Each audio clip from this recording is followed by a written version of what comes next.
Habib Bahar menjual kehabaibannya. Yang mau jadi Habib siapa? Ana nggak pengen dilahirkan jadi Habib. Tanggung jawabnya berat. Ente tanya semua orang yang undang Ana. Tanya. Semua siapapun yang undang Bahar bin Smith.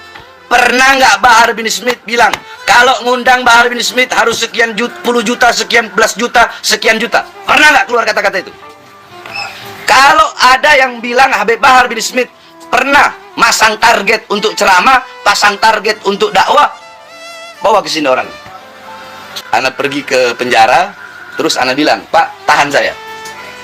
Kalau memang ada Bahar bin Ali bin Smith memasang-masang target untuk dakwah. Karena bagi Ana, dakwah itu bukan suatu pekerjaan. Kan udah berkali-kali Ana bilang, dakwah itu bukan pekerjaan, dakwah itu kewajiban. Kalau perlu kita yang ngasih.